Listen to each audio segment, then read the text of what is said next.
Today we're going to look at 4 different secrets to growing fruit trees, and I believe 3 of them you've probably never heard of before. Hey everybody, Chad Cruiser here with Health and Homestead. Now if you're used to growing things like peaches, plums, apricots, apples, and pears, these kind of things, you know that these plants often have serious pest pressure, problem with different insects and bugs.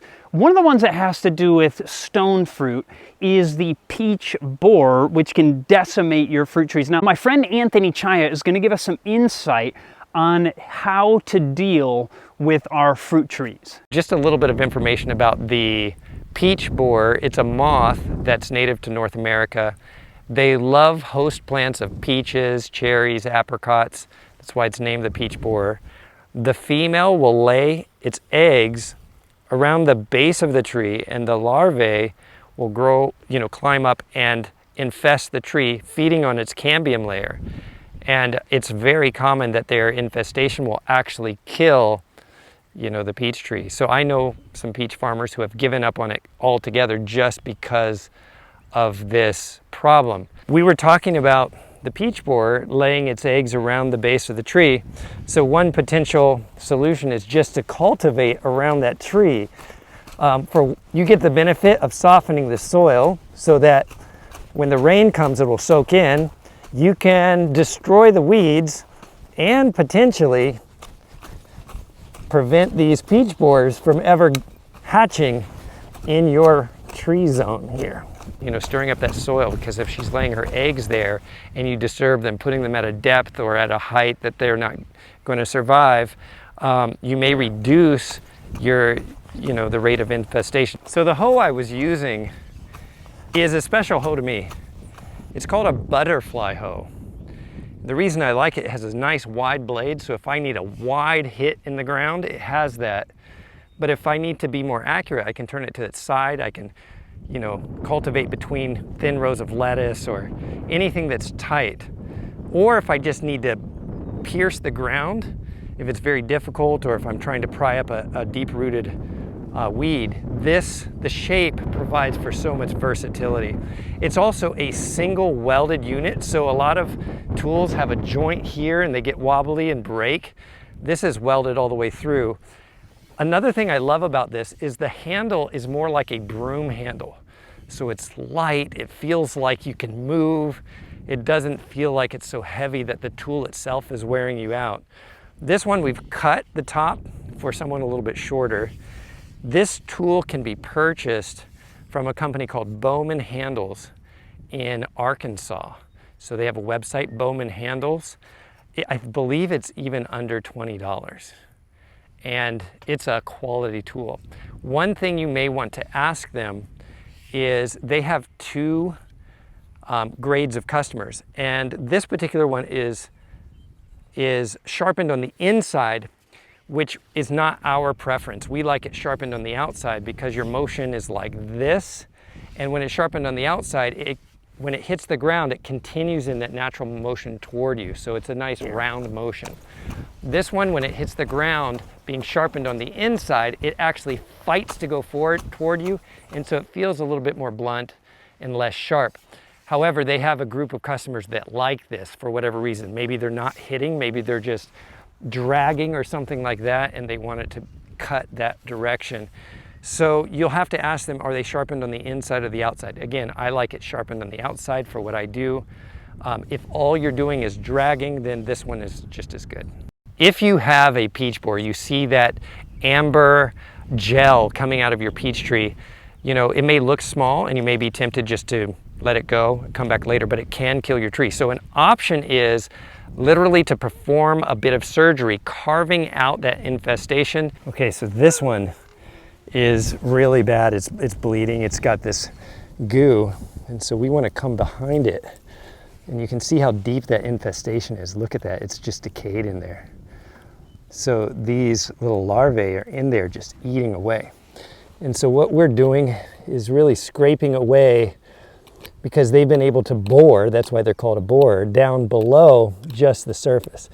That's why we have to scrape so deep, because they're down there eating away at this tree, and we're trying to clear them out. So what I want to do is end up with a nice clean edge right here, right at this joint. I want this to be clean, so I don't want any decay in there. I don't want anything building up. So if I have little hairs pulled back, I try to clean them off. I scrape around that edge, like right in here. I might cut and peel that up and scrape. Just trying to clean up anything that's going to make the new bark not adhere and heal cleanly and healthfully. And if we clean that up, it will heal. This is a little grafting knife. It says Felco right here. It's Swiss made, stainless steel. It's very sharp. It's a thin blade, not a real thick blade, which allows you to make clean precision cuts. It also has kind of a sharp but not sharp end backside for peeling or prying on your grafting joints and then putting your grafting together. So this is a nice little knife for doing really clean cuts around a tree. Because the blade is thin, you can be a little bit more precise. It doesn't require as much force to take the blade through as if it were really thick. And this is readily available online. This tree was actually the first one that I performed surgery on my orchard. And I did it about 2 years ago after I lost my first tree to a peach borer. And I was determined not to lose another tree, at least while not doing anything myself, to try to save the tree. This one was a terrible infestation that actually went about 7 to 8 inches below the surface of the soil. And I had to dig out the soil and to take out all of the decay and infestation, and of course it came up to here. So in total, it was about 15 or 16 inches of just, it felt like I was destroying this tree at the time. And you can see that the tree is still here. The skin is growing back together. Eventually that will completely come together, and this tree has survived. And you can see right here, it has little peaches growing on it this year. Even though it looks like you're harming that tree, you're creating a wound that will heal, where those bugs have essentially no mercy and they can eat that tree to death.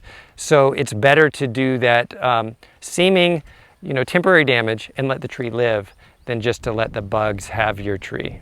I learned this from some Japanese farmers.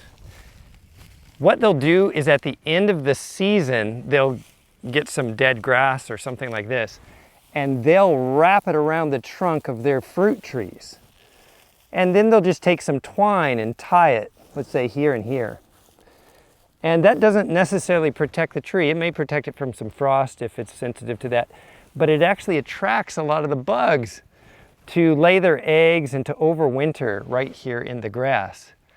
Now toward the end of winter, before the tree comes out of dormancy, they'll untie this and remove it and throw it all into the fire. And so in that way, they're attracting the bugs to this place. And then before they would come out of their overwintering, they actually get burned. So that may be something to try on your trees. If you have, it may not just be the peach borer, but maybe some other insect problems that you're having.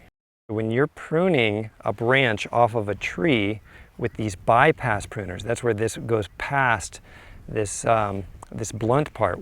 This is the only sharp part. So you want the sharp part close to the tree. That way this blunt part that's going to be doing damage to your branch is on the part you're pruning off. So it does make a difference if you're this way, or let's say this way, where it makes the clean cut on this side and all of that bark would be damaged underneath from the blunt side. So we want to put this side closest to the tree when we're taking a branch off. So you want to try that again, Joseph? One more? Go ahead. You have to get a big bite because that's dead. So it's not going to want to cut through easily. And you might want to go the other way. Flip it upside down put the sharp part on the bottom. There you go.